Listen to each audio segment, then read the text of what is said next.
gravação, então, depois no Padlet, para quem não conseguiu acompanhar esse momento.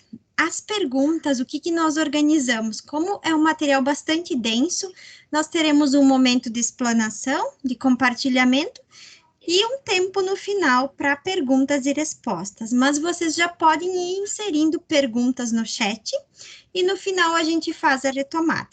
Mas também, quem quiser compartilhar com o microfone e não quiser inserir no chat, sintam-se à vontade, é muito bacana também ouvir vocês, né?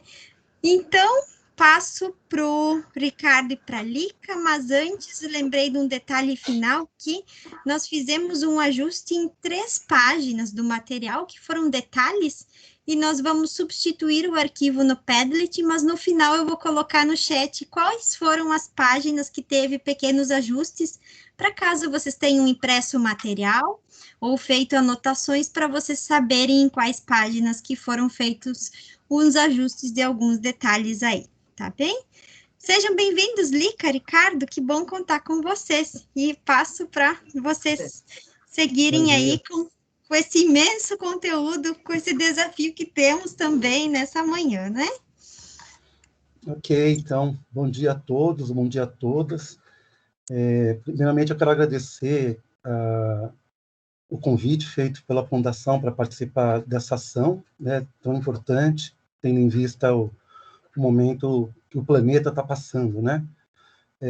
Como a Diana disse, esse trabalho foi um trabalho intenso, né, nos últimos 3 meses, intensamente colaborativo também. Ela já nomeou, né, os participantes da equipe que construíram esse material, e a gente espera que essa entrega seja bastante positiva, né, bastante útil para vocês, assessores pedagógicos, e que vocês possam fazer com que esses materiais também possam circular, né, nos seus cursos, junto aos docentes pelos quais vocês são responsáveis, né, nos diferentes municípios.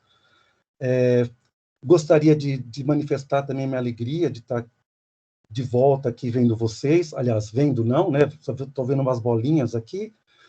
Gostaria de ver as carinhas de vocês, mas eu tenho certeza que assim que passar esse período difícil, né, da pandemia, a gente vai conseguir se reencontrar e celebrar a vida, né? Eu acho que uma primeira colocação que eu queria fazer é muito próximo do que a Diana trouxe, né? Vocês já tiveram acesso aos materiais, nós contamos que vocês tenham folheado, lido, porque nesse tempo que nós temos para discutir, nós vamos mais nos dedicar a pensar desse documento elementos, podemos dizer, centrais, estruturantes das ideias, mas não vai substituir, óbvio, né, a leitura que vocês devem fazer. Nesse sentido, então, nós preparamos duas abordagens, né? Uma primeira abordagem vai ser feita pela Lica, né, que ela vai pegar algumas questões ligadas à legislação, retomar algumas questões, vai também trazer algumas inquietações com relação a esse retorno, né, esse possível retorno às escolas, né, a necessidade do cuidado, a necessidade de um acolhimento sensível, porque todas as pessoas estão passando por momentos, né, angustiantes, tensos, e o nosso papel, e o papel da escola, é poder criar uma ambiência, né, na qual as pessoas possam retomar lentamente as suas atividades, mas no clima de muita serenidade, tranquilidade, compreensão. Então, a Lica vai comentar um pouco sobre essas questões. Depois nós vamos falar um pouco sobre a reorganização da escola, à luz das novas normativas, pareceres e leis. Também a Lica vai ficar responsável por essa parte. E depois eu vou voltar a conversar com vocês, tentando traçar as implicações, né, dessas leis para o cotidiano da escola, pensando, sobretudo, as relações entre as leis, as alterações que elas propõem, a BNCC e a nossa marca, né? Nosso ponto de vista, que é a pedagogia de projetos de trabalho. Então, sem mais delongas, né? Depois dessa minha incursão, nós vamos abrir o debate pensando em pelo menos meia hora de conversa, E, nesse sentido, é muito importante que vocês participem, porque nós estamos abrindo um bom tempo para isso, tá? Então, formulem as suas questões, para que a gente possa fazer dessa última meia hora um momento de trocas e criação também de saídas, enfim, troca de experiências. Tudo bem? Então, Lica, com você, daqui a pouco eu volto. Bem, bom dia. Vou fazer das palavras de bem-vinda, né, da Diana e do Ricardo, as minhas, né, para a gente começar a conversar um pouco sobre esse momento, né, esse momento em que a gente vive em termos de pandemia e opa, eu estou tentando aprender aqui, espera um pouquinho que eu tenho que voltar para o anterior. Eu não... É a primeira vez que eu estou fazendo aqui esse movimento aqui, sem ser a partir da minha casa, né, fazendo remoto. Mas esse momento em que a gente está da pandemia, que não é mais o início, quando a gente não sabia quase nada, nem do ponto de vista da doença, né? Nós sabíamos muito pouco, nem das formas de contágio e nem quais seriam as possibilidades da educação, né? Então, a gente teve um momento inicial, lá março, abril, e desde então o Conselho Nacional de Educação vem tomando um papel muito importante, que é o de procurar estabelecer uma normativa, né, para que as escolas se organizem, para que os municípios possam se organizar, os estados, né? E eu acho que o Conselho Nacional de Educação nunca, na sua história, fez tantos pareceres e leis como nesse ano de 2020, né? Então, nós temos abril, né, o primeiro parecer, depois nós temos em junho, em julho, em agosto, e agora, né, vem mais um parecer para complementar. O que tem de importante é que, assim, ó, eles têm sido sempre no sentido de aprofundar dúvidas, de manter determinadas decisões iniciais. Então, assim, não se vê pareceres que estejam brigando um com o outro, mas, ao contrário, né, aprofundando e tornando mais claro determinadas questões que são difíceis. Então, nós vivemos um momento em que a situação das escolas foi muito difícil, tivemos os desafios iniciais, né, que foi da indefinição das normativas, isso segundo o parecer 11, né, indefinição das normativas, então agora não, nós já temos definições, falta de equipamentos para professores de estudantes que estão sendo providenciados ou já estão em muitas instituições, a questão do uso da tecnologia, né, a dificuldade do acesso pela internet, a dificuldade do uso das plataformas, né, o escancaramento da grande desigualdade das escolas, dos professores, dos estudantes, né, não temos as mesmas condições todos, né, e a imensa diversidade local. Então, é muito difícil para o Conselho definir questões muito, assim, muito semelhantes para todos, porque nós vivemos num país muito diferente e desigual. Então, o Conselho define determinadas questões, mas somos nós, localmente, e isso a lei mais de uma vez acentua, que é localmente que as decisões devem ser tomadas, tá? Bem, essa é uma imagem que está circulando pela internet, que é muito interessante, que diz que isso não é uma escola. Então, assim, apesar de grande parte dos nossos problemas estarem nas questões tecnológicas, que são novas, isso não é uma escola, e nós precisamos aproveitar muito esse momento para repensar a escola, né? Havia muita tensão nos últimos anos sobre qual o papel social da escola, se a escola que nós tínhamos funcionando era uma escola que atendia aos professores, aos jovens e às crianças, né? Se os professores estavam satisfeitos nas suas escolas com o seu trabalho, se os jovens e as crianças estavam na escola bem. Então, eu acho que esse momento de ruptura do funcionamento da escola, ele tem que servir muito para nos possibilitar pensar que escola a gente quer, que forma de organização, não voltar a repetir aquilo que nos inquietava, mas, ao contrário, procurar saídas às nossas inquietações e às inquietações dos estudantes.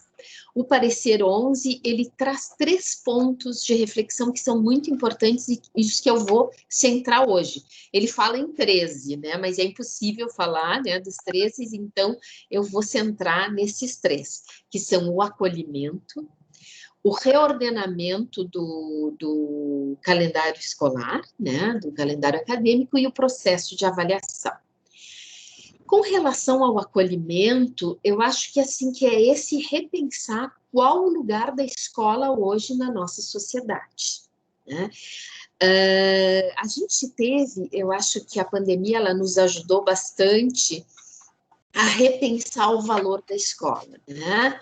Quer dizer, como é que a gente educa os jovens e as crianças hoje sem a presença das escolas, né? Nós estamos tentando fazer isso, né? Com essa escola virtual, essa que apareceu naquele slide anterior, essa escola do computador, mas nós nos demos conta, não somente nós, educadores, mas as famílias também, que isso não é uma escola, que é preciso mais, e que é preciso principalmente bons profissionais qualificados, profissionais que possam cada vez mais pensar essa educação híbrida que vai nos acompanhar daqui para frente.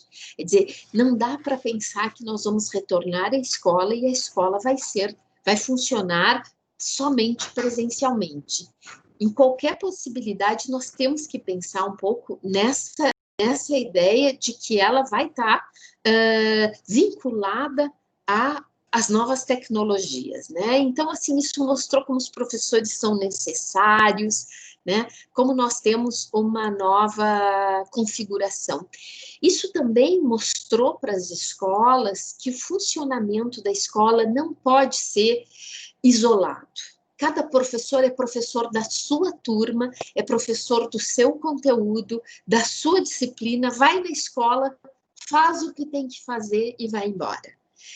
O problema que a gente vive exige das escolas, das famílias, dos hospitais, um outro jeito de funcionar, que é um jeito de grupo, que é um jeito de coletivo, que se faz na conversa, porque assim, nós precisamos a colaboração uns dos outros. Nós estávamos numa sociedade que estava primando pela competição entre as pessoas. E eu acho que essa pandemia vem nos mostrar que a competição não é suficiente e não nos leva a um lugar, como o próprio PUF aponta, um lugar de colaboração, de cooperação, né? E eu acho que isso, assim, é o coração, né, do PUF. Então, assim, escola é grupo.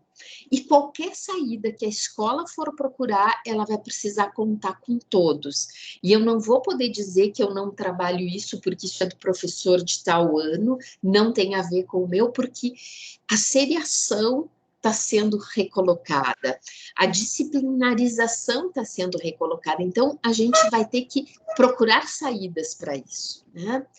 A escola funciona hoje como a grande guardiã das histórias, né?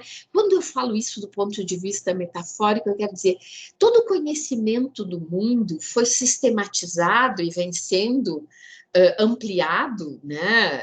A ciência, a arte, a filosofia, a matemática, elas estão cada vez maiores. Portanto, os nossos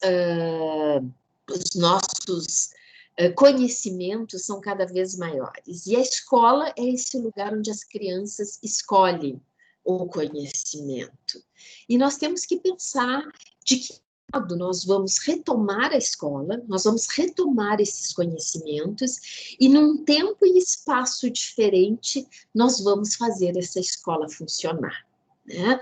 A escola que a gente tinha não existe mais, né? Nós temos falta da escola, falta das crianças, falta dos colegas, temos receio em recomeçar, mas é necessário que a gente assuma de que a situação que a gente vive agora, de acordo com os contextos, né, exige uma atitude proativa de todos nós, de projetar futuros. Nós não podemos deixar as crianças sozinhas e os jovens sozinhos.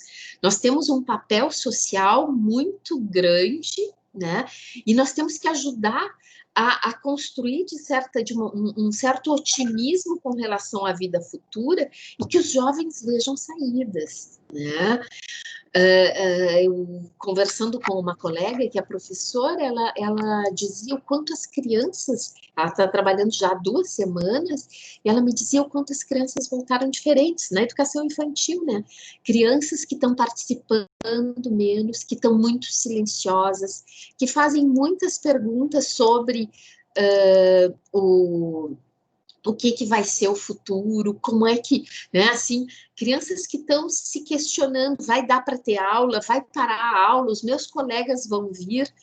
Desculpe que eu fico passando aqui, ele é muito lento e eu me atrapalho um pouco. Bem, então o conselho ele vem encaminhando que a gente tem que ter muito cuidado, que o retorno precisa começar, né? A gente vai retornar do jeito que cada localidade puder, né, junto com as famílias, nesse grande debate com as famílias, que essa volta tem que ser com qualidade, não pode ser qualquer coisa, a gente não pode ter, assim, a perspectiva de vamos retomar o tempo perdido e vamos lá, não. Nós temos que acolher essas crianças, nós temos que recebê-las, né? Nós temos que oferecer qualidade nesse retorno, né?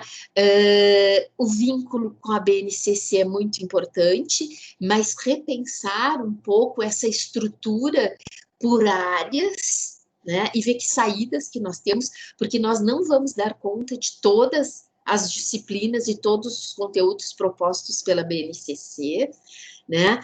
Há uma discussão muito importante sobre o contínuo, né? Como é que nós acolhemos as crianças e organizamos uma metodologia que seja acolhedora, né? Uma metodologia que possa organizar esses 2 anos e talvez até a gente vá até 2022, isso é uma questão a ser pensada, que a escola como um todo se repense até 22 e não só 21, porque se em começo de 20 a gente dizia que ia ser até 21, talvez agora que a gente já está se encaminhando para o final de 20, a gente tenha que pensar na inclusão do 22, que a escola repense esse ciclo emergencial, que se reorganize no sentido de acolher e dar tempo para essas crianças.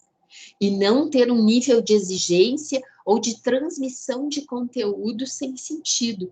Se nós fizermos isso, talvez aqui embaixo que se fala de busca ativa, que é procurar as crianças que talvez não retornem com facilidade, se nós retornarmos no sentido de pura transmissão de conhecimentos, que a gente vai ter é provavelmente mais crianças se afastando da escola.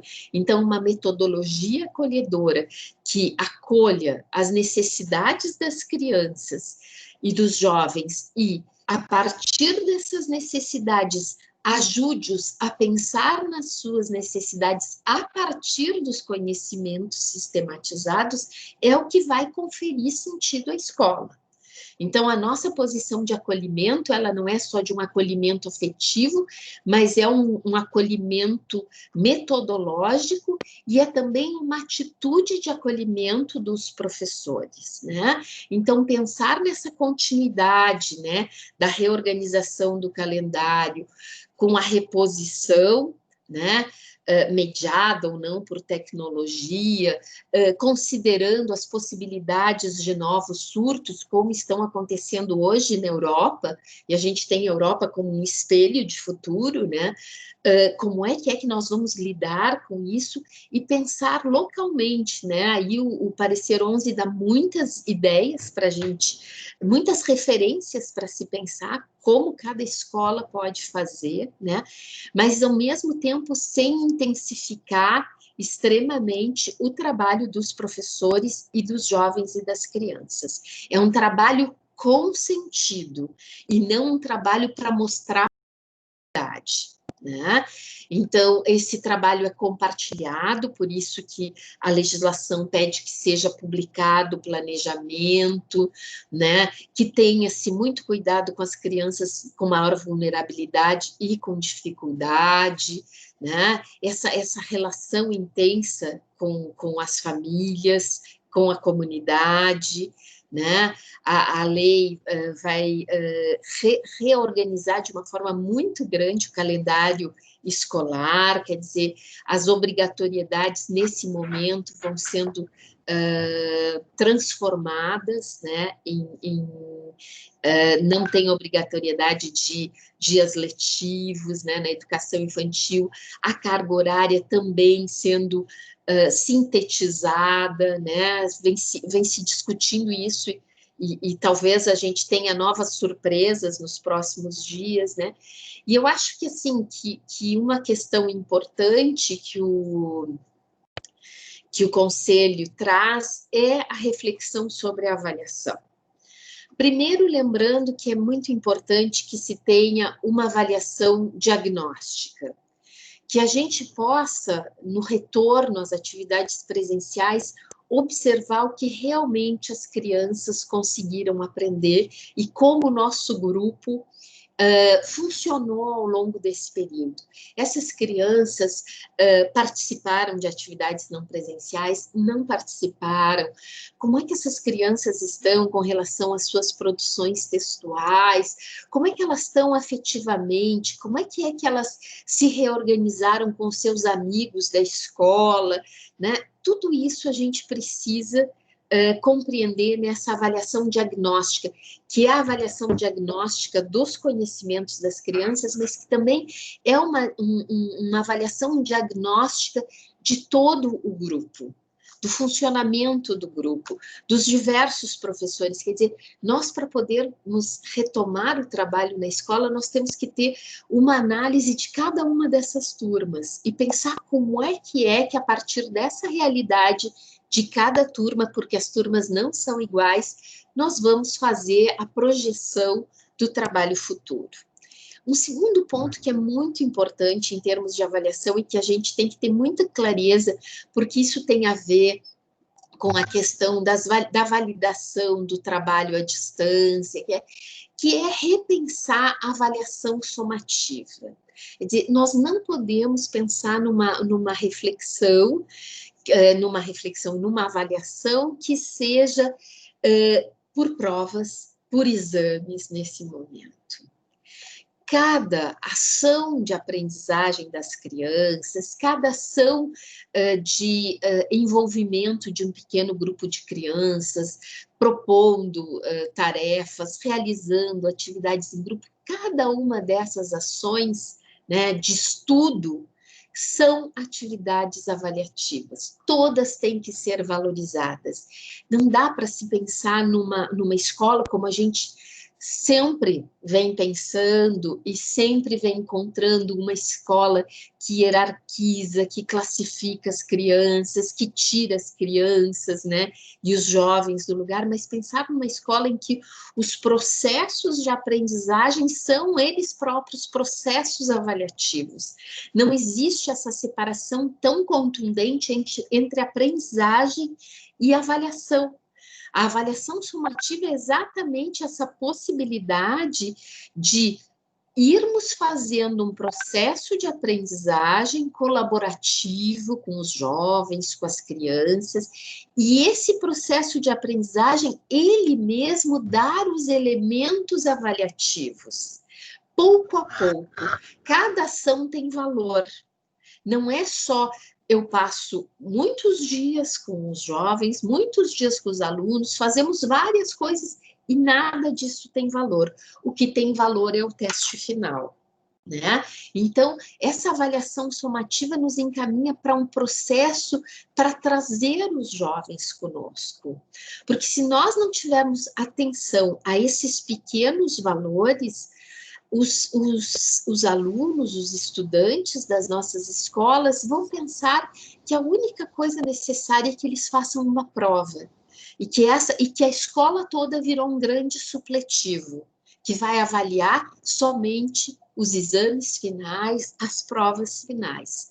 Se nós queremos manter a escola viva na vida dos jovens e das crianças, que a escola tenha valor social, ela precisa ser importante no dia a dia deles, e não só em tarefas finais, né? Então, a ideia de uma avaliação somativa, de um percurso de aprendizagens que vai levando a uma avaliação final, eu acho que é um dos elementos mais importantes que a legislação traz. E lá no parecer 9, ela traz vários elementos avaliativos, e eu vou finalizando por aqui, né, para dar tempo para o Ricardo poder falar também, que são elementos de autoavaliação, que nós trabalhamos muito pouco, porque a autoavaliação é um momento de reflexão pessoal.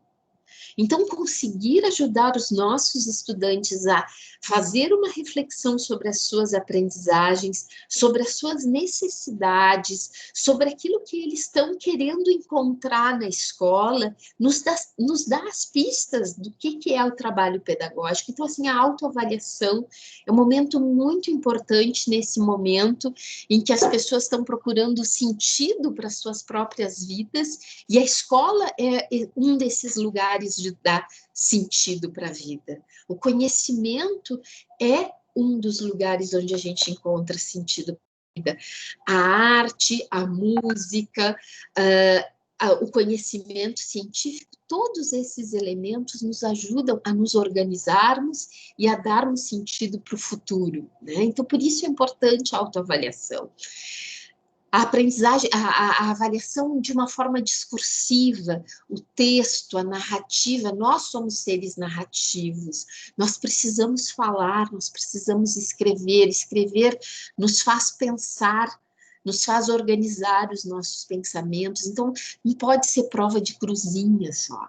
Né? A gente precisa que, nesse momento, as pessoas se coloquem mais inteiras nas suas avaliações, né? Momentos de sondagem, organização de estudo. Os nossos jovens, a escola em geral, não trabalha muito com a organização do estudo dos estudantes. E estudar não é fácil. E eles vão estudar numa escola que vai funcionar de um jeito diferente da escola que eles viveram até então.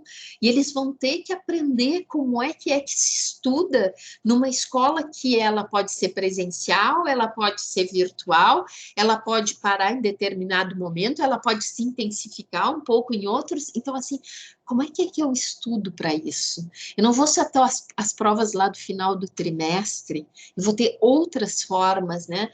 Então, eu acho que lá nas recomendações a gente encontra muitas perspectivas, tanto metodológicas, pensando na aprendizagem, quanto avaliativas, porque não separa a aprendizagem da avaliação. E eu acho que isso é um grande ganho que essas novas legislações desse ano de 2002 aportaram, né, nesse momento de pandemia. Eu acho que a gente tem que lê-las com muita atenção, pensá-las com muita atenção e ver como isso pode revigorar a nossa escola, para que a escola não se transforme. E aí, assim, a gente tem que ter, eu acho que aí a nossa referência é um pouco o EAD, né? Só que o EAD no Brasil, ele nasce muito para a formação do ensino superior. Nós não podemos deixar que um ensino que é todo organizado sem interlocução com os jovens e com as crianças, é um ensino organizado a partir só dos conteúdos, e escola não é só conteúdo, é conteúdo e relação, é conteúdo e socialização. Então, o ensino superior é conteúdo e prova, sem vida, sem relacionamento, sem formação humana. É transmissão. Ora, escola de educação infantil, escola de ensino fundamental, escola de ensino médio, não é isso. Né? E a gente tem, então, que compreender como é que é fazer atividades remotas, usar a tecnologia, né, para construir uma escola onde não se caia nesse modelo. Né? Esse é um grande perigo, principalmente com os estudantes maiores. Né? Então, assim, pensar em como vitalizar a aprendizagem para que ela própria seja autoavaliativa. Né? Ver um grupo produzindo um material, quando a gente consegue organizar pequenos grupos, por exemplo, numa plataforma, é uma possibilidade de acompanhar o pensamento, acompanhar as formas como os alunos pensam em comunicar o seu pensamento, é estar junto com eles. Então, assim, eu acho que o grande propósito, né, desse documento é levantar aspectos para que a gente reorganize a escola a partir de novos princípios, e os pareceres nos dão toda a liberdade para fazer isso. Então, eu acho que aqui a gente tem, né, a faca e o queijo na mão. Eu termino aqui a minha apresentação inicial para dar tempo para o Ricardo e para dar tempo para o debate. Tá? Ricardo, passo a palavra para ti. Obrigado, Lica. Bom, eu quero pedir aqui agora o auxílio do pessoal da Fundação para continuar mostrando aqui o PowerPoint a partir de onde a Lica parou, porque eu não consigo ter autonomia para passar o material, tá bom? Bem, Combinado, Ricardo. Tá bom, enquanto o pessoal está preparando... A gente pode continuar nessa página mesmo? Pode passar adiante. Aqui.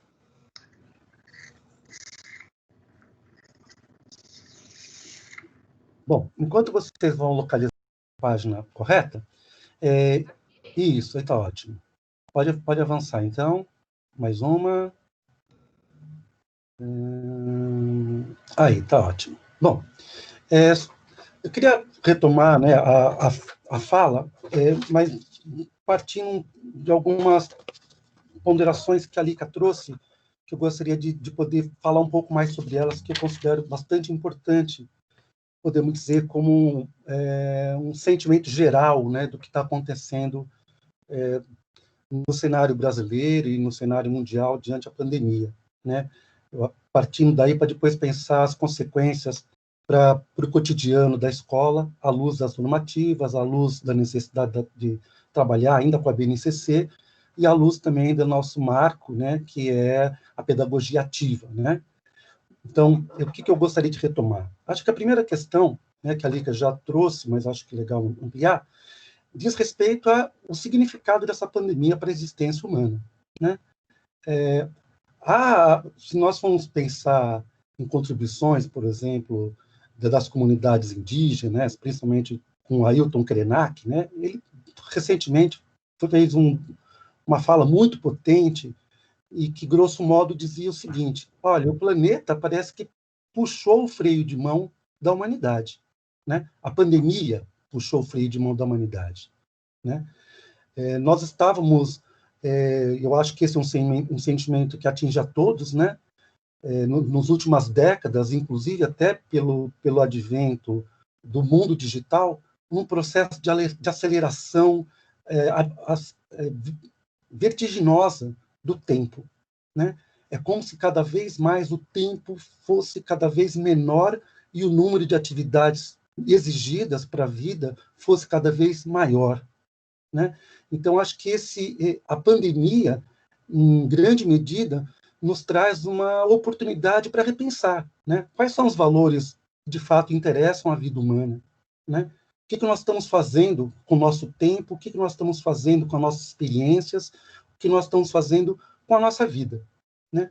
Então, eu acho que a pandemia é um momento em que nos faz voltar para dentro, nos faz recuperar a sensibilidade perdida por essa aceleração do tempo, nos faz valorizar as atividades que são organizadas num tempo lento, né? O compartilhar, o cozinhar, o ficar com as famílias, a criação em casa, o contato, a necessidade do contato com os amigos, ainda que virtualmente, né?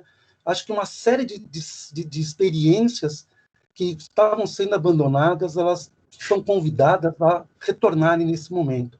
E é claro que, nesse âmbito, a escola também deve ser repensada, né? A Lica já colocou, mas acho interessante pensar nisso mesmo, né? Que escola era a escola que nós estávamos vivendo? Que professores nós éramos? Como nós organizávamos o tempo da experiência escolar com as crianças? Era significativo? O tempo fazia sentido para essas crianças? As atividades faziam sentido para a educação da sua sensibilidade, para a educação da sua sociabilidade, para além das aprendizagens escolares? Então, acho que a pandemia ela traz, então, essa possibilidade de repensarmos. Algumas pessoas, dentro desse debate, vêm dizendo: nós não temos que retomar a escola como ela era. Nós temos que reconstruir a escola segundo os parâmetros que nós consideramos sensíveis e vitais para a vida humana.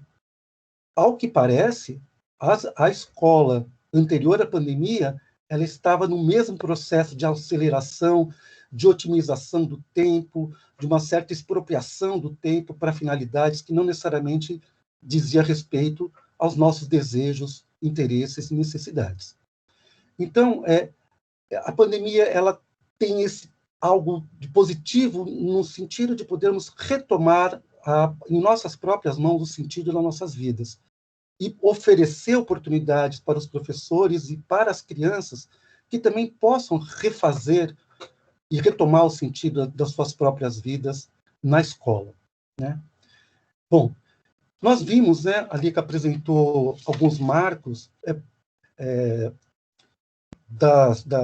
dos pareceres e das leis que implicam em mudanças de atitude na escola, né? Então, nós podemos ver, vislumbrando dois cenários, né? Não necessariamente excludentes, vai depender muito de estado por estado, município por município, mas nós, à luz do que vem acontecendo, nós podemos vislumbrar dois cenários. Um primeiro cenário: as crianças e professores não voltam às aulas presenciais. Um segundo cenário: crianças e professores voltam em sistema de rodízio, né? Então, nós temos que ver que escola que vai poder ser construída dentro dessa limitação temporal e espacial, né? Tendo em vista essa questão, nós temos ainda mais duas questões que nós devemos levar em consideração. Uma é no que diz respeito aos tempos ampliados, né? Como a Lica mostrou, para a educação infantil, tanto os dias letivos como a carga horária, né? Ela está liberada, entre aspas, né? Mas não acontece no ensino fundamental 1, fundamental 2 e ensino médio. E isso acarretaria, né, uma exigência nos moldes antigos da escola impossíveis de serem sanadas, né? Então, nós temos que repensar como reorganizar o tempo, como reorganizar as atividades, de modo que as crianças e professores não sejam pressionados a dar mais do que eles podem. Nós sabemos que um alto grau de estresse, um alto grau de exigência, é um dos preditores, inclusive, de problemas de saúde mental. Então, nós temos uma responsabilidade muito grande nesse cenário, que é criar uma ambiência em que as pessoas possam viver o tempo necessário para aprender com calma. Não vamos correr atrás do tempo perdido. As aprendizagens vão acontecer, inevitavelmente, mas nós temos que ter muita sensibilidade nessa retomada. Então, temos que repensar os tempos e também a ampliação da carga horária, né, para dar conta da carga horária letiva do ano 21 e do ano 22. Isso implica um terceiro elemento, que é o contínuo, né? Então, o que está sendo previsto nessas normativas? Que, voltando nesse semestre ou no ano que vem, 2020, os professores teriam que dar conta das aprendizagens do ano subsequente, do ano de 2021, e aquilo que não foi trabalhado no ano de 2020. Então, o ano que vem, praticamente, nós teremos 2 anos em um. O que isso traz para a gente como provocação? Algo interessante. que é o seguinte: trabalhar o currículo, pegando habilidade por habilidade, trabalhando como se fosse uma grande lista e que nós temos que dar conta, isso cai por terra. É inviável retomar a escola nessas condições, né? Recentemente, eu tive a oportunidade de acompanhar um debate feito por algumas analistas do Conselho Nacional de Educação e alguns representantes da Undime também.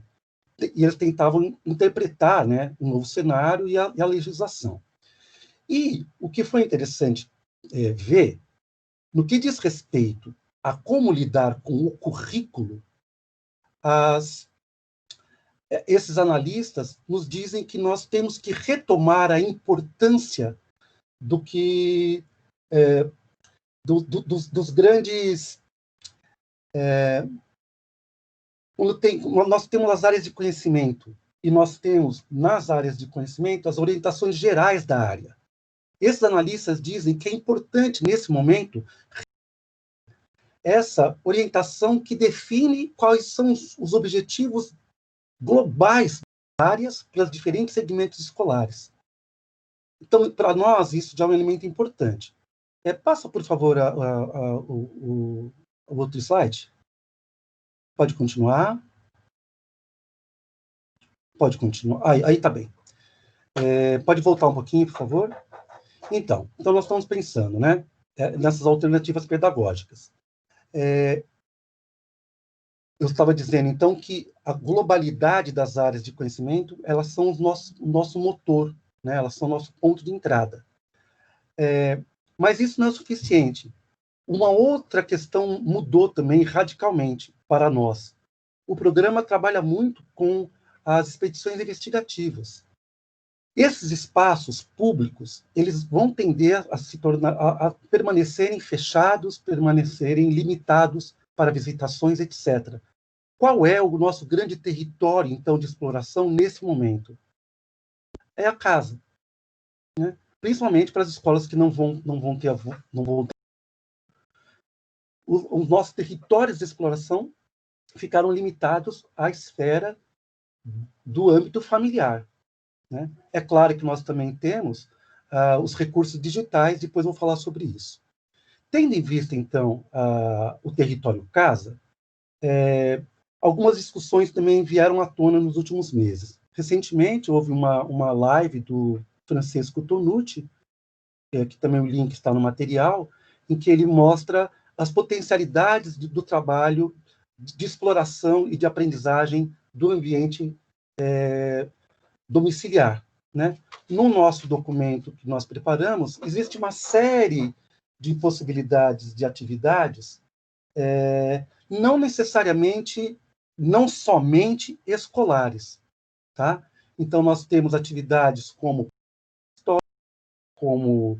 a culinária, atividade de buscar fontes documentais dentro de casa, o trabalho da observação do quintal, os pequenos animais, os pequenos insetos, as plantas. Nós temos um rol de atividades ali que podem ser também atividades escolares, mas não só, podem ser atividades em que as crianças podem fazer com seus pais ou com seus irmãos mais velhos, que podem ser utilizados também pela escola.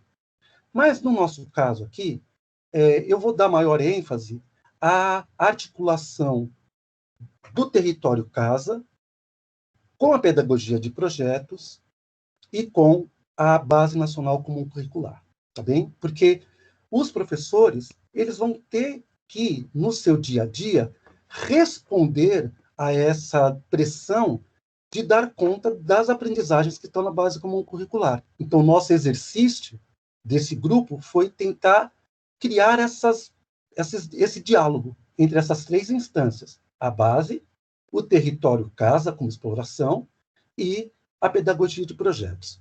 Então, queria que passasse adiante, por favor. Podemos continuar? Pode passar. Pode continuar. Isso aqui é uma fala interessante do Bachelard. Aqui as atividades que eu falei para vocês, né? Que é possível de serem feitas em casa. cozinha, biblioteca, álbuns de vida, diário, jornal, geometria, brincadeiras, mapas, artes. Depois vocês dão uma olhada nesse conjunto. Pode passar, por favor? Continue. Podemos. Então, o nosso objetivo agora, nesses últimos 10 minutos que eu tenho, é tentar explorar essa questão do projeto de trabalhos escolares. Podemos continuar? Bom, aqui eu vou falar, não vou entrar nesses itens, mas nós fizemos aqui, podemos dizer, uma síntese de diferentes categorias, diferentes dimensões que caracterizam a pedagogia de projetos de trabalho. Nós temos, então, a necessidade da formação de espírito científico das crianças, levar as crianças a aprenderem a perguntar e a buscar os melhores procedimentos para solucionar suas questões. Nós temos um segundo elemento, a abordagem globalizante dos conteúdos escolares, que nós vamos ver que isso é fundamental nesse momento, né? Eu partir da análise do que caracteriza uma área de conhecimento, já é uma noção globalizante dos conteúdos que depois são trabalhados, podemos dizer, mais detalhadamente. Um terceiro elemento, os territórios educativos, no nosso caso, a casa. Um terceiro elemento, sempre pensar que o estudante ele é o centro do processo. Isso é fundamental, principalmente se nós formos pensar que as determinações legais anunciam que os professores podem colocar no cômputo de suas horas, no registro de suas horas, as atividades feitas pelas crianças e jovens nas suas casas. Então, é sempre interessante pensar quais seriam as atividades que eu poderia construir que colocassem as crianças em atividade nas suas casas. Porque esse tempo da atividade da criança, segundo o nosso entendimento, podem ser contabilizadas como trabalho docente do professor. Tá? Um outro elemento, a necessidade de conhecer os desejos e interesses das crianças, a noção do professor como um mediador, né, e não um transmissor, a ênfase nos processos grupais, e nós temos mais dois elementos que eu não consigo ver aqui no meu slide, porque está fechado aqui para mim. Deixa eu a dialogicidade e o reconhecimento dos diferentes saberes. Obrigado. A dialogicidade é óbvio, né, que é fundamental, porque é estruturante, é um eixo transversal do nosso trabalho.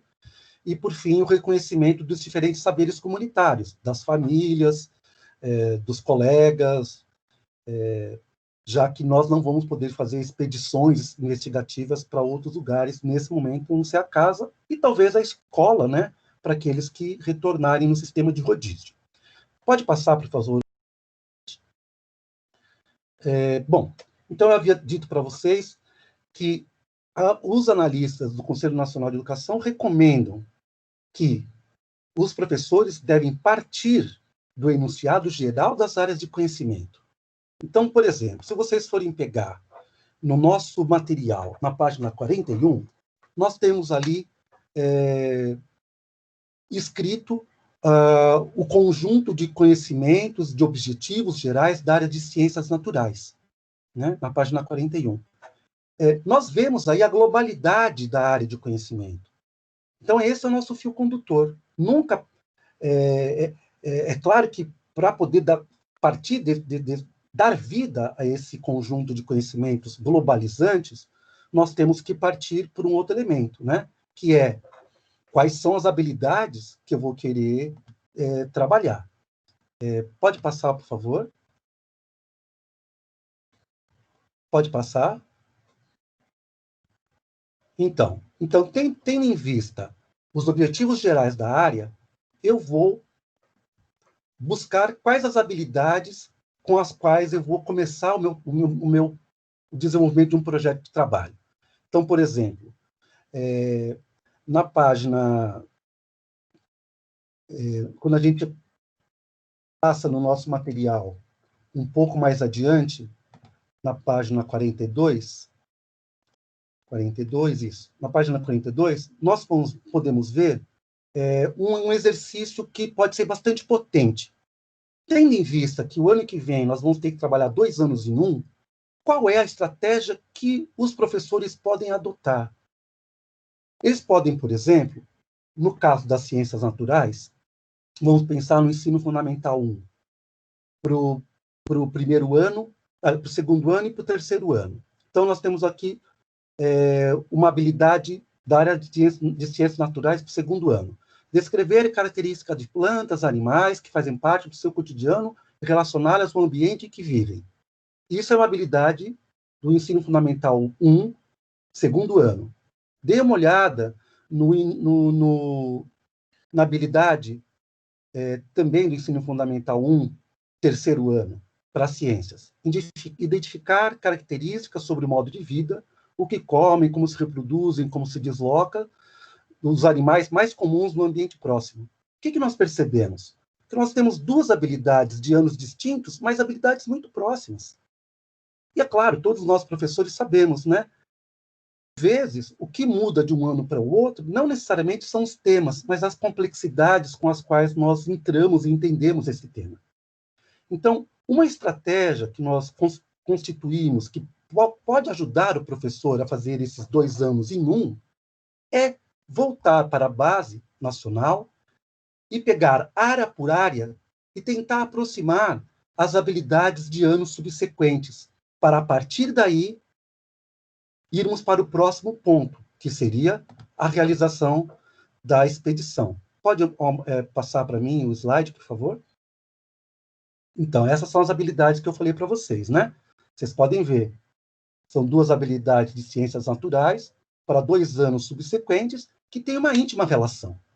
Então, nós podemos, por meio dessa aproximação, potencializar o que o programa União Faz a Vida tem de melhor, que é a pedagogia de projetos de trabalho, que já parte de uma noção do conhecimento globalizante. Depois passamos por... Pode passar o próximo slide, né? Passamos por uma série de dispositivos para o desenvolvimento do projeto, um deles, o território, que no nosso caso específico, no tempo da pandemia, é a casa, né? Pode continuar. Pode passar, por favor? Próximo slide. Tá. Bom, nesse momento, né, uma vez que o professor escolheu as habilidades, temos o território, qual que é o próximo passo, né, segundo o nosso itinerário formativo? Seria a produção de uma pergunta exploratória, né, para que as crianças pudessem fazer a sua exploração na casa. Também nós deixamos detalhado para 3 segmentos escolares, o mesmo modelo, educação infantil, fundamental 1, fundamental 2. Uma vez que as crianças exploraram o ambiente da casa, registraram suas atividades, o professor, em posse desses registros, virtualmente, com as crianças que estão em casa, ou presencialmente no sistema de rodízio, partimos para o próximo momento, que é a escolha do projeto da turma, por meio do voto, roda de conversa, etc., após os registros. Continue, por favor. Depois da escolha, então, do projeto, aí nós entramos, mais uma vez, naquilo que nós já conhecemos. A formação do índice inicial, o índice formativo, pode passar. O índice formativo é o que nos faz, nos dá a possibilidade de retornar para a Base Nacional Comum Curricular, a fim de poder mobilizar as habilidades, os conteúdos, para dar conta das questões feitas pelas crianças. Pode continuar. Por fim, a comunidade de aprendizagem, né? É possível mobilizar atores da comunidade virtualmente, né? Ou no momento das turmas em rodízio, com os devidos cuidados, podemos ainda chamar as pessoas para a escola. Enfim, o que muda nesse cenário para a gente, né? Nós vemos um momento de potência para a pedagogia de projetos nesse momento da pandemia, exatamente por conta dessa necessidade de trabalhar um conjunto muito grande de conhecimentos que, da forma de uma escola tradicional, não funciona, não vai dar certo. Então, a pedagogia de projetos, a perspectiva globalizante dos conhecimentos escolares, a a atividade da criança como centro do processo e a casa como território de exploração são os elementos estruturantes dessa abordagem, eu diria para vocês, nos próximos 2 anos. Então, é fundamental que vocês possam se apropriar dessa, não apenas dessa sugestão que nós estamos trazendo, mas principalmente da sua racionalidade, para que essa racionalidade possa presidir os diferentes projetos de trabalho para as diferentes turmas nos diferentes segmentos escolares. Mas a casa não é o único território possível de exploração. No material que nós trouxemos, nós fizemos uma peneira muito grande em sites que propõem visitações virtuais. Então, esses sites, eles tanto podem ser territórios de exploração, como também podem ser utilizados para serem utilizados para sanar as perguntas das crianças de acordo com o projeto que está sendo desenvolvido. Eu não vou entrar em detalhes com relação a esses sites, mas tem sites maravilhosos, muitos, a maioria deles em portuguesa, algumas em língua inglesa, mas foi o que nós conseguimos compilar, né, desse universo possível que pode apoiar grandemente o trabalho dos professores neste momento. Bom, tendo em vista o meu horário já chegando aqui nos finalmente, nós teríamos agora 25 minutos para a gente poder discutir, né, aquilo que foi apresentado pela Lica, essa explanação que eu trouxe, né, mais pensando o chão da escola, as atividades cotidianas, para que a gente possa aproveitar esses últimos 25 minutos e a gente poder trocar experiências, nós tentarmos responder as questões de vocês e ouvir as suas preocupações também. É isso, estou com vocês agora. Não sei se acho que a Fundação talvez vai fazer essa mediação. Ricardo, Lica, na verdade, o chat ele está bem parado, porque o pessoal deixou para perguntar para vocês, para abrir a câmera aí e perguntar ao vivo. Aliás, eu queria ver os rostinhos dos meus amigos que estão dispersos pelo país, mas só eu e você estão aparecendo, Diana. Não, então eu vou chamar a Licidineia, que tem uma pergunta aqui no chat. Licidineia, você poderia compartilhar a tua pergunta aí para o Ricardo e para a Lica? Oi, bom dia a todos e a todas, né? Que bom ver vocês, Lica e Ricardo. Então, na verdade, eu coloquei ele do lado até para otimizar o tempo, mas vamos lá, o pessoal tá tímido, né? Vamos mexer, né? Na verdade, ontem até a noite a gente conversava em reunião com uma das nossas assessoras e a gente pensou um pouco sobre essa questão, que a gente tem um modelo, né, de projeto estruturado dentro do programa, que a gente trabalha nas formações, né? A gente sabe que a metodologia de projetos, ela existe há décadas, mas dentro do programa a gente tem toda uma sistemática para priorizar o protagonismo da criança, né? E as experiências, as vivências de fato, para que tenha sentido para ela, né? Toda essa experiência e que esse currículo de fato faça sentido para a vida dela. E aí, dentro desse cenário que a gente está vivendo, o Ricardo falou um pouco disso, né? A gente está vendo, assim, tendo bastante dificuldade ou desafios em relação a isso. E aí a pergunta é, se a gente, enquanto fundação, né, enquanto pesquisadores aí desse processo dentro da Fundação Sicredi, se pensou-se em algo para ressignificar esse modelo de projeto que o programa propõe.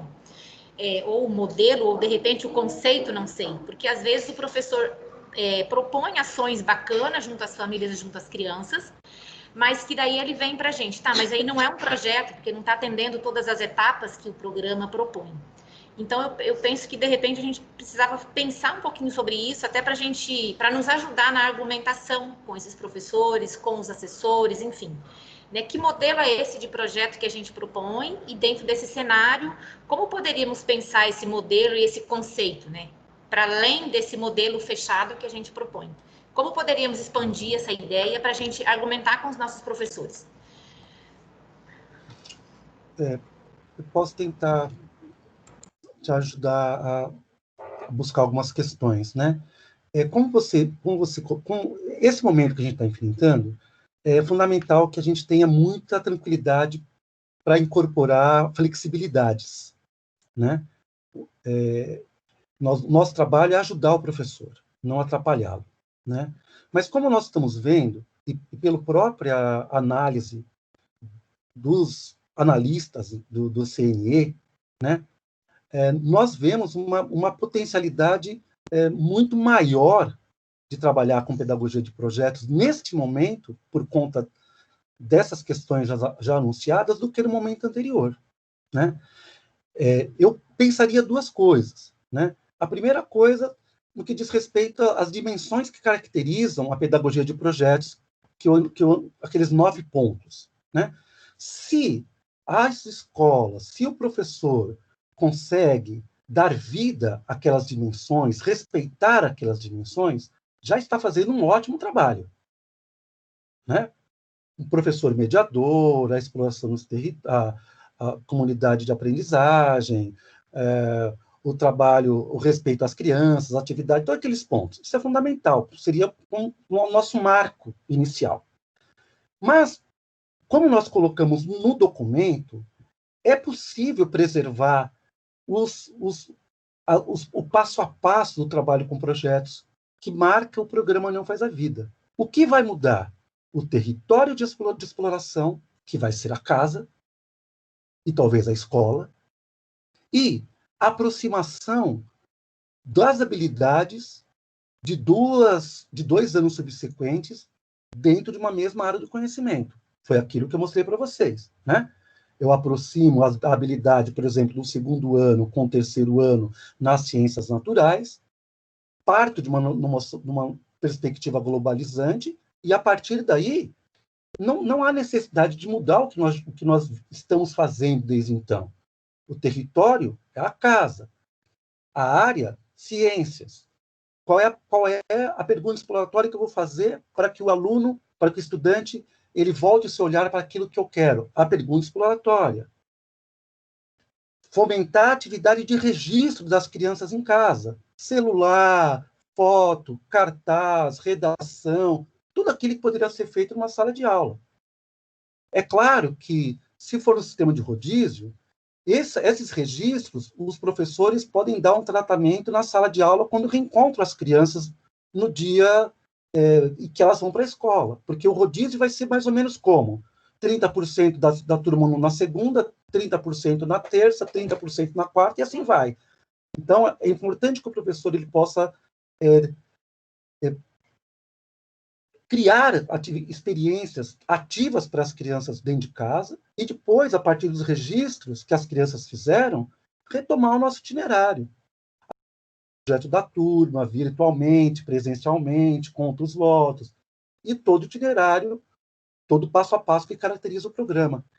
Eu vejo, Sidneia, que a pandemia, nesse sentido, no que diz respeito à reorganização da escola, ela pode beneficiar muito os professores e as crianças, porque nós vamos ter que baixar a ansiedade, nós vamos ter que baixar o volume de trabalho e vamos ter que fazer com que essa experiência, nesse tempo, seja cada vez mais significativa para as crianças. Então, a pedagogia de projetos cai como uma luva e pode ser uma tábua de salvação para as crianças e para os professores nesse momento. Não sei se a Lica gostaria de complementar, Lica? Não, assim, rapidamente, eu concordo contigo, Ricardo, que é uma boa oportunidade para se discutir os projetos, e acho que a legislação, ela vem o tempo todo pedindo isso, assim, que se organize em núcleos, que se selecione conteúdos, que não precisa trabalhar todos os conteúdos da base, mas que vai se selecionar aquilo que é mais importante, mais significativo. Porque a base, né, quando ela foi homologada, ela trouxe nela uma discussão que era, em 5 anos, nós vamos rediscutir a base. que significa isso? A base foi feita por um corpo de especialistas. Ela começa com um modelo mais participativo e termina com um modelo de especialistas. Cada especialista na área, se a gente retomar aquela minha fala inicial, que a escola é a guardiã das histórias, cada especialista da área acha que a sua história é a mais importante. Um professor de matemática não acha que a matemática é a coisa mais importante do mundo que uma criança precisa aprender? Acha. O professor de ciências não acha isso? Acha. Então, assim, cada um deles acha que a sua área...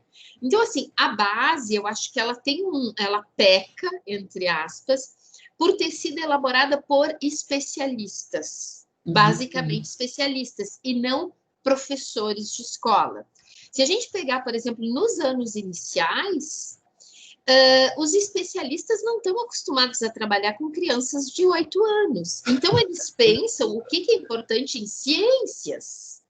Agora, as crianças de 8 anos, como se conectam com esses conhecimentos? Como é que é? Será que isso é o mais importante? Será que a base não fala em qual a abordagem? Muitas pessoas pensam numa abordagem super transmissiva de conteúdos, mas se a gente olha lá para as competências, não é isso. Né? Não são crianças cheias de conteúdos que nós queremos. Nós queremos crianças que pensem. Então, quando a gente daqui a 5 anos for avaliar a base, esse processo das escolas, na leitura na base, na seleção daquilo que é importante ou não, porque é isso, o professor de matemática lá, né, que tem doutorado em matemática, ele tem uma matemática desse tamanho e ele quer levar toda para dentro da escola, só que se cada disciplina, cada área de conhecimento levar tudo que tem, as crianças vão, né, aquilo que o Mohan diz, não, vão ser cabeças bem cheias e não cabeças bem feitas, né? E numa sociedade tecnológica como a nossa, não precisa a cabeça estar bem cheia. Se eu não sei alguma coisa, eu tenho recursos muito rápidos para localizar a informação, qual é a capital, sei lá, de não sei que país lá. Bem, eu tenho facilmente... Quando eu era criança, a gente tinha que decorar todas as capitais, né? Hoje não precisa mais. Então, assim, mas preciso ter uma noção, porque se eu não tiver uma noção geral de geografia, eu também não acho nada, né? Então, mudou o mundo, mudou a concepção de conhecimentos, mudou... E eu acho que essa base, ela ainda é uma base de transição, que ela ainda está muito focada na amplitude, na profundidade dos conhecimentos e não na significância dos conhecimentos. Vários países, por exemplo, já abordam uma perspectiva do trabalho de toda a escola com projetos. Porque, assim, bem, existem conhecimentos que são importantes, mas eles só têm sentido se eles estão contextualizados. Senão a gente lê, a gente estuda, a gente decora, a gente passa na prova e a gente não fez com que aquele conhecimento nos transformasse, passasse a fazer parte da nossa vida, nos desse lentes para ver o mundo. E é isso que a gente precisa, porque a gente vai precisar de novas lentes para ver o mundo. O mundo do trabalho não é o mesmo, o mundo da escola não vai ser o mesmo, o mundo da natureza não vai ser o mesmo, quer dizer, todos esses mundos estão em transformação, e nós estamos formando pessoas para o futuro, né? Então, a gente tem que ter muita consciência disso, que a gente, claro, forma hoje, mas eles vão viver um mundo muito diferente desse mundo de hoje, e nós temos que ter essa perspectiva, né? E não segurá-los no mundo que já existe, mas junto com eles construir um outro mundo, né? Ótimo. Desculpe, me alonguei. Não, eu só estou tentando mapear aqui as mãozinhas, então a Alice está com a mão levantada, depois a Marilza, depois o Valcênio. Então, Alice, mais alguma... Eu coloquei já o meu no chat, pode passar a vez para a colega. Tá? Considerando as realidades, não será uma tarefa fácil, mas possível sim, como a Lica disse, novas lentes para ver o mundo, ótimo. Obrigada, Alice. Vamos passar, então, para a Marilza? Eu só contribuindo um pouco nessa reflexão que a Alice Diné trouxe, só que o meu olhar é que eu acredito que a gente precisa mais trabalhar com os professores para que eles tenham a confiança de fazer o trabalho com o projeto, seguindo os passos nessa realidade que a gente está. Porque o que eu vejo e sinto nos professores aqui é uma insegurança ainda. Tanto é que a gente tem professores do programa que não estão trabalhando com projetos. Por outro lado, professores que estão trabalhando, estão obtendo resultados e estão encantados. Tem uma professora, ela é professora da zona rural, ela enfrenta toda essa dificuldade, às vezes, tem alguns alunos dela que não têm acesso à internet e tudo mais, mas ela criou estratégias e a expedição dela, na verdade, não foi em um território, foi com pessoas. Ela colocou os alunos para entrevistarem os avós ou os próprios pais, mas os pioneiros, aquelas pessoas que vieram para cá, para essa realidade. E no final, quando ela falou que ia fazer isso, eu pensei, mas o que vai sair de projeto dessa? Pois o projeto dela é a horta, totalmente, tanto é que nem é o que ela tinha planejado, mas surgiu a questão da horta, porque é uma coisa que acabou se repetindo em todas as falas, que era uma necessidade de quem chegava aqui. E, assim, a construção de maquete foi muito interessante, porque cada aluno fez na sua realidade, uns com a ajuda dos pais, outros não. E daí, esses dias, conversando, ela falou, olha, eu não imaginava que ia sair tudo isso. Quanta coisa muito mais rica saiu aqui do que se eu estivesse com eles na sala de aula e a gente tivesse feito uma única maquete, onde ia prevalecer, às vezes, um só. Então, a possibilidade, ela existe. O que eu acredito que é necessário é esse trabalho para que os professores se sintam seguros para realizar o projeto com seus alunos. Para mim, acho que o maior desafio é esse, não é a possibilidade de fazer ou não. A possibilidade, ela existe dentro daquilo que a gente vê, só que a gente vê ainda os professores muito apreensivos. Um dos elementos é essa dificuldade do domínio da tecnologia, o outro é porque se a gente for olhar, é um espaço curto, né? De março até agora, quanta coisa esses professores que estão em sala já construíram e já descobriram para o trabalho. Então, eu acredito que é esse trabalho de motivar, de trazer o professor para essa reflexão da possibilidade que eu acho que o maior desafio nesse momento. É verdade, Marilza. Em primeiro lugar, prazer em revê-la, né? Faz bastante tempo aí, pessoal de Juína, muito bom, muito legal ver você. Eu concordo com você, e eu volto a repisar no que eu já havia dito, né?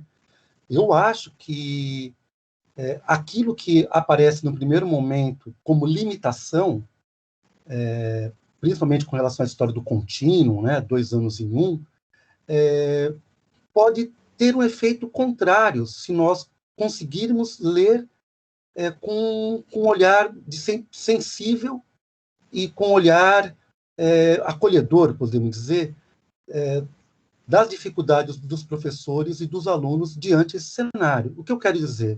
Essa limitação ela pode ser, em certa medida, libertadora para a criação de uma outra escola, no qual esses conteúdos eles possam, de fato, serem significativos por meio da adoção da pedagogia de projetos, no qual nós não precisamos dar conta de toda a gama de conteúdos, né?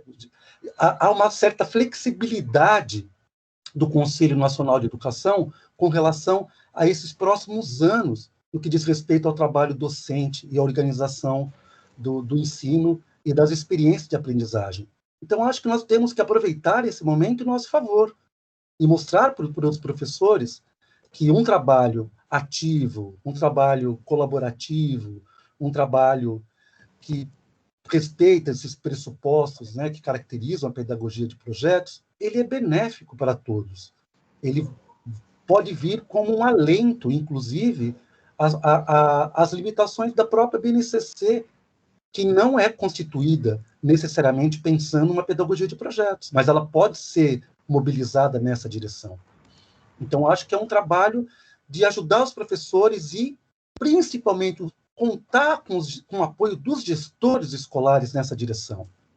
É um novo momento, os gestores eles devem também abrir mão do produtivismo, né, e fazer com que a escola ela possa ser uma escola da vida, para a vida. Né? É aquela história, aprender o quê? Para quê? Né? Eu acho que essas duas questões são fundamentais. Né? Nós temos que aprender para sermos felizes, não para cumprirmos tabela. E a pandemia, eu acho que vem ressignificando essas questões. o sentimento de vida, o sentimento do porquê nós estamos vivos e porquê nós compartilhamos experiências.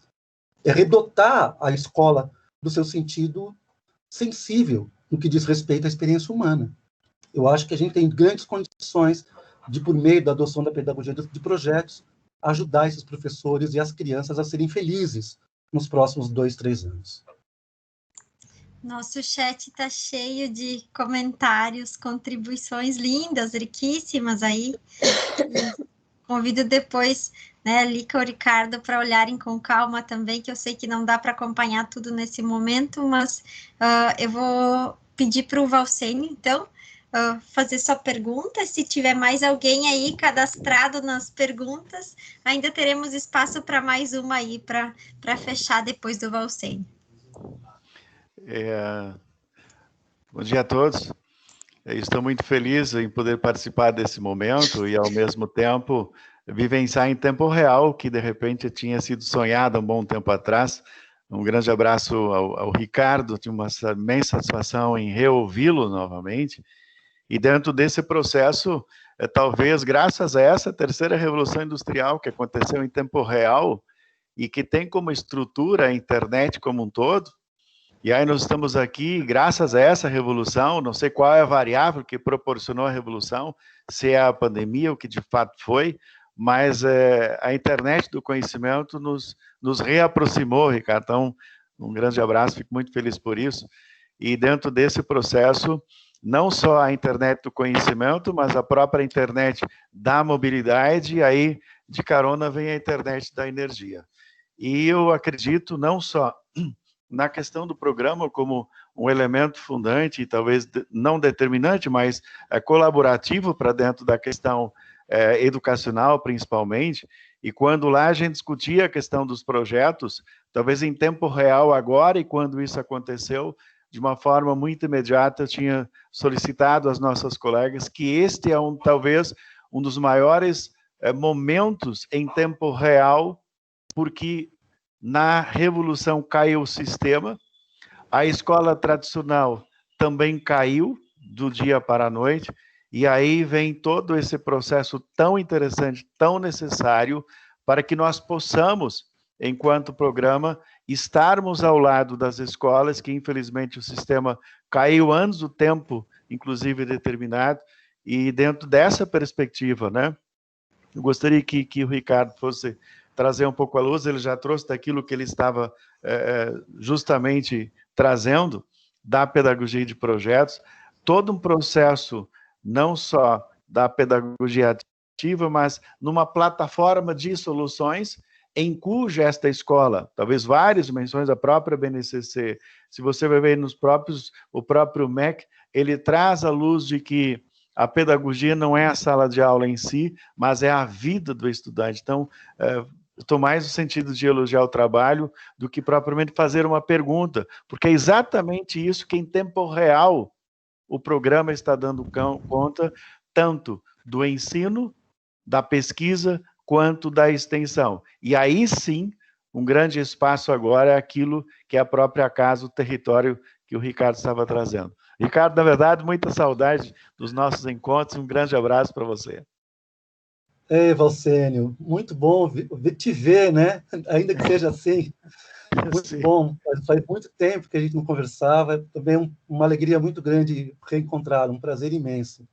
Valcênio, eu acho que o convite é esse mesmo, Valcênio. Eu acho que eu fico pensando muito, se vocês puderem ver, né? O Ailton Krenak, ele escreveu um texto maravilhoso, um livro maravilhoso, Ideias para Adiar o Fim do Mundo, né? Eu fico pensando que a pandemia ela é um pouco, quase como um momento distópico que nós estamos vivendo e que é fundamental, ele nos convida a nós nos ressituarmos com relação ao que de fato importa na vida humana, né? Eu acho que infelizmente, as tecnologias e todo aparato produtivo, aparato de trabalho, nos vem exaurindo as nossas energias vitais para a produção. Então, acho que a pandemia ela nos convida a dizer, olha, a energia vital ela é para a alegria, para a beleza, para o convívio, é para a arte, é para a poesia, é para viver a vida gozando de felicidade. Então, acho que isso, eu acho que é esse o convite que nós temos que estender aos estudantes, aos pais, às crianças. Não é voltarmos para a escola antiga, e tampouco aceitarmos um mundo em que a violência parece desenfreada. O novo normal parece muito caótico. E é claro que nós ainda temos poder em nossas mãos. E qual é o poder? Restituir, redotar de sentido a nossa existência e nossos momentos de partilha, né? Eu vejo um pouco nessa direção, imagino que muito próximo da que você entende também. Obrigada, Valcênio. Lica, Ricardo, vamos fechando então esse momento que já estamos no time, depois eu finalizo com os recadinhos paroquiais para não perder o costume, né? Ok. Bom, eu de minha parte, acho que já falei bastante, só quero reiterar a minha alegria de estar com vocês, né? Uma saudade imensa de ver vocês, de poder continuar discutindo, falando de coisas tão importantes para todos nós, né? Agradeço mais uma vez o convite da Fundação e foi um prazer compartilhar essas horas com vocês e com a Lica também. Eu acho que assim que esses encontros, né, são momentos em que a gente ativa essa vontade de fazer uma escola melhor, uma escola mais inclusiva para todas as crianças, uma escola em que as pessoas possam aprender a ser melhores pessoas, né? Então, eu fico muito entusiasmada com isso, acho que, assim, temos uma oportunidade que, se a gente conseguir chamar os professores para o nosso lado, porque eles também precisam dessa oportunidade. A escola não está adequada para as crianças, mas também não está adequada para os professores. Não é à toa que os professores têm adoecido tanto, não é à toa que os professores perderam um pouco o sentido da sua tarefa. E é uma tarefa super importante, né? E vai ser mais, né? Como disse o Valcênio, quer dizer, é uma sociedade da informação. Essas nossas crianças precisam ter uma relação com o mundo do conhecimento diferente. E isso vai fazer muita diferença na vida delas, porque, assim, porque é isso que vai, né, nos próximos anos, ter muito valor. Então, assim, realmente a gente tem que transformar as escolas nesses centros de cultura, ciência, arte, né? Uma escola para o século XXI, né? E não uma escola lá do século XVII, XVIII, como a que a gente vem tendo até hoje, né? Então, eu acho que a gente tem, assim, um tempo e um espaço possível, né? E aí a gente tem que correr atrás e fazer isso acontecer. Bem, bom dia para vocês e sigam, né, junto com os professores, construindo, né, um trabalho na direção de uma pedagogia de projetos que, com certeza, tem muito mais sentido metodológico do que outras metodologias que a gente conhece, né? Diana? Show, então, Recados? gente. Coisa boa. Queria agradecer aí a Silvana e a Ana, né, que fizeram parte da construção desse material, que estão aí com a gente nessa turma. Provavelmente os demais estarão na próxima. Então, Lica e Ricardo, obrigada por representarem esse time todo dessa construção, né, que todos se debruçaram e se dedicaram aí, não mediram esforços para que esse material chegasse até vocês, e o nosso convite é que realmente vocês utilizem esse material. Leiam, né?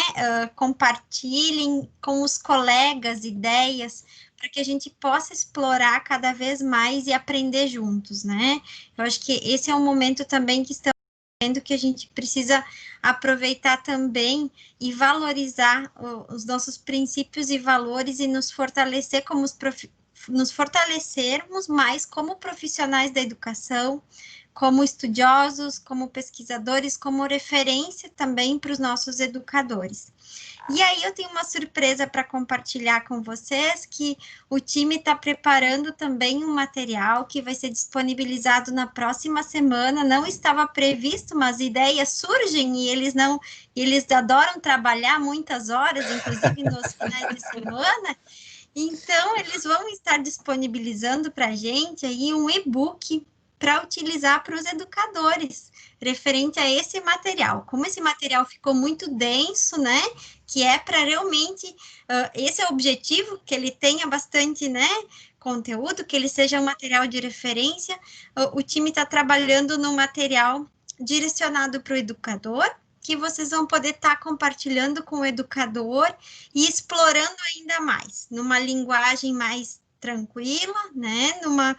Vejo que vai ser um material riquíssimo aí que vocês vão poder explorar. Então, semana que vem vocês vão estar recebendo por e-mail e também no Padlet com algumas dicas, então, de utilização desse material.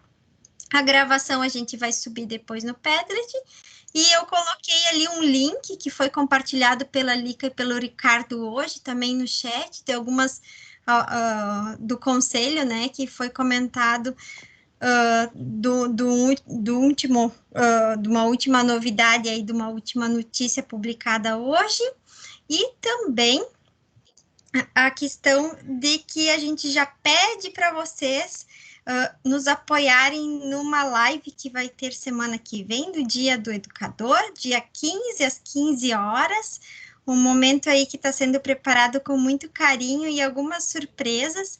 A divulgação começa entre hoje e amanhã e a gente conta com vocês aí para mobilizar os educadores para participarem desse momento. Certo, pessoal? Agradecemos, então, e nos encontramos na próxima ação, na live, na próxima semana, no Dia do Professor. Obrigada, Lica, Ricardo, mais uma vez. Obrigada a todos, gente. Um super abraço. Até mais. Tchau. Tchau, pessoal. Tchau. Tudo Tchau. bom.